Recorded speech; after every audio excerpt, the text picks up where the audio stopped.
Mistake number 18 in the list of top mistakes people commit in their job search process. And that mistake is not knowing your own resume, your own LinkedIn profile well enough. It's such a sad mistake. It's your resume, your LinkedIn profile, you have prepared it, and you have no right not to know fully, completely, in depth. But people make this mistake time and again. I was interviewing this girl a few months back. I had asked her questions on her fundamentals. I had asked her questions about what all she had done, her achievements, and so on. It was flowing smoothly. Then I referred to her resume and picked out one project that she has talked about, asked her about it. I sensed some hesitation on giving me details. So I told her, don't give me anything confidential. I don't want to know exactly what happened in the project. What I want to know is, what did you do in the project? What was your contribution? Can you talk about it? Tell me what challenges you faced. Tell me how you went about solving them. Who all were the kind of people, levels of people. I'm not interested in exactly who and the names of the people. That's not important to me, relevant to me. But what was the size of the team? Were you the sole person handling this project, or were you part of a bigger team? How big was the team? And what were your responsibilities if you were part of a bigger team? I sensed hesitation again. And she just told me that, this is a confidential project and she won't be able to share any details. So I re-emphasized again, saying that I'm not interested in knowing any confidential details. I'm interested in only knowing how she went about handling the project. Nothing more. Then she started talking about it, but very vaguely. Then I understood that she probably was a very marginal member of the project, and she has still put that in the resume. I moved on. I picked up another project, another set of things, a few things that she had written. I sensed the same thing. In none of the projects she was able, in none of the projects which she had written about and called out in her resume as her achievements, was she able to give a very clear picture of what the project was trying to achieve, and even more importantly, what was her role and her contribution in terms of whatever she was doing. It was a huge disappointment for me. I told her so, saying that I'm not getting a sense of what she did and what she was capable of. I told her candidly so that she can correct it going forward. But the point is this: when you prepare your resume, and you have done, and you have shared that resume with recruiters, you need to know it inside out.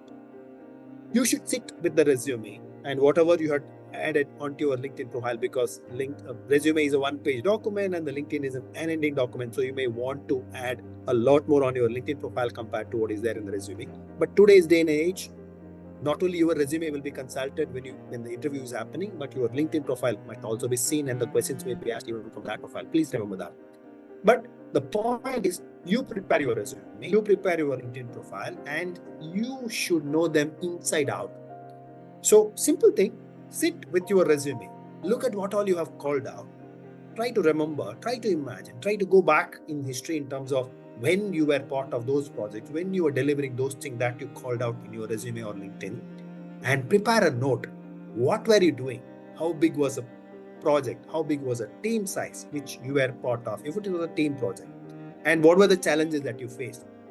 How did you go about solving those challenges? What was it like delivering that project? Did you like it? Did you hate it? If it was a client-facing project, did the client find the end project and delivery to be very meaningful, relevant, and did you celebrate that? Or was it something that was excruciatingly painful that you somehow salvaged it, came out of it? Was it that bad? What went wrong? What went right? And what was your contribution in making, for example, if it went from bad to good, what did you do? What did the team do to do that magic? Think about some of this so that all of that story becomes part of what you can narrate during the interview. It's important. Otherwise, what happens? Otherwise, if you stonewall or if you are very, very vague about the details of the projects, in spite of you calling out in your resume about them, then the interviewer will go away feeling that this person is not authentic. This person is concealing something. This person is covering up something. That's how I felt when I was interviewing that girl that I talked about in my example. I told that person, so But that is a sad way of ending an interview because you have crossed several steps to even get into that interview. You have been ahead of so many people instead of 100 people. You are there in that interview and you have no right to lose that. It is yours for taking. If only you know your own resume, your own LinkedIn, absolutely inside out. Please do that. Ensure that you know everything. Ensure that you spend time with whatever you have called out. And when you call out in your resume, call out those things which are really meaningful achievements. Just to fill up the resume page after page, don't call out things because you will get into these kind of problems. Even in LinkedIn, call out things which are meaningful, call out things which are significant, call out things which you are proud to talk about. Call out things where you learned something. Because as interviewer, as person who want you in my team, I want to look at what your learnings are. I want to look at a person who be able to create that magic that he or she has created in her company when she joins my company. That's the reason why I'm looking at somebody, why I'm talking to somebody. So please spend time with your resume. Please spend time with your LinkedIn. Think about what all you have done in whatever you have called up. Prepare very well and ace that interview. All the very best. And please like, share, and subscribe to the channel for more learnings like this. See you. Bye.